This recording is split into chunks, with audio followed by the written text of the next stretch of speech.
mempertebal keyakinan saya bahwa pemerintah modern harus efisien, harus kerja cepat, harus fleksibel, kenyal, dan tidak boleh bertele-tele dengan peraturan.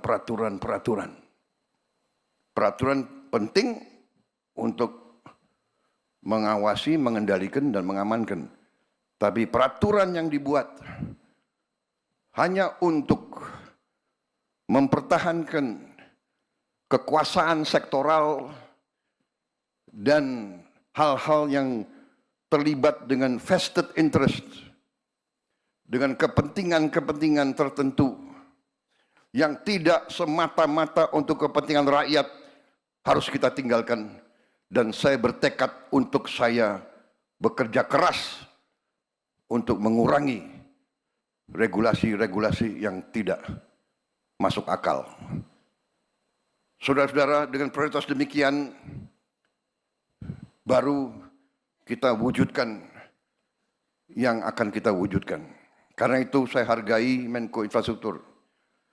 Saudara menangkap masalah yang kita hadapi, saudara menangkap strategi saya. Prioritas untuk itu, infrastruktur sekarang saya mengundang sektor swasta dari dalam negeri dan luar negeri untuk ikut terlibat dalam pembangunan infrastruktur kita sebesar-besarnya. Sebesar-besarnya. Saya akan mengakui, saudara-saudara, saya percaya dengan peranan negara yang kuat untuk intervensi, mengatasi kemiskinan, mengatasi kelaparan, memperbaiki pendidikan. Saya percaya dengan intervensi negara yang kuat. Saya juga tahu bahwa di bidang-bidang tertentu, terutama di bidang konstruksi pembangunan fisik, sektor swasta dan juga sektor swasta internasional sering lebih modern, lebih efisien, dan dapat mencapai prestasi tepat waktu dengan menghemat anggaran yang besar. Harus kita akui. Seringkali BUMN ini merasa kalau dia kerjanya lambat, tidak apa-apa. Kalau nanti dia boros, tidak apa-apa. Karena ada Menteri Keuangan yang akan, apa istilahnya, PMN. PMN, apa ini PMN ini? Ya kan? Kalau kita tanya perusahaan-perusahaan besar internasional, dan dia ada nggak PMN? Jadi justru karena kita butuh sekarang mitra-mitra yang efisien, mitra-mitra yang modern teknologinya, saya arahkan bahwa infrastruktur sekarang peran swasta harus lebih besar.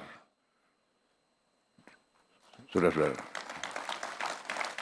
Tapi untuk swasta dari dalam dan luar negeri tertarik, pemerintah harus mempermudah pekerjaan mereka. Jadi saya menyambut baik tadi apa itu, pusat-pusat atau kantor-kantor memfasilitasi semua proyek, dibantu, diamankan, dijaga supaya tidak terganggu rencana besar pembangunan tersebut. Itu strategi kita mengundang, dan saudara-saudara, pemerintah Indonesia juga sekarang merasa kita lebih kuat. Dengan efisiensi yang kita lakukan di awal administrasi saya, di awal pemerintahan saya, dengan efisiensi yang kita lakukan, ternyata kita bisa menghemat banyak uang, cash, dan uang itulah sekarang kita pakai sebagai dana investasi kita. Sehingga kita sekarang berani, kalau kita undang kerjasama dengan swasta atau dengan asing, kita berani, pemerintah akan ikut berapa persen. Dan bukan minta saham kosong, tapi kita ikut serta dengan uang yang nyata, uang yang real. Saya kira itu akan memberi comfort kepada semua mitra-mitra dari luar negeri. Saudara-saudara sekalian, strategi besar kita demikian. Tadi sudah digarisbawahi beberapa elemen. Saya ingin emphasize, saya ingin garisbawahi salah satu proyek infrastruktur yang sangat strategis, sangat vital bagi kita, merupakan suatu mega project, tapi harus kita laksanakan adalah Giant Sea Wall, tanggul laut pantai utara Jawa.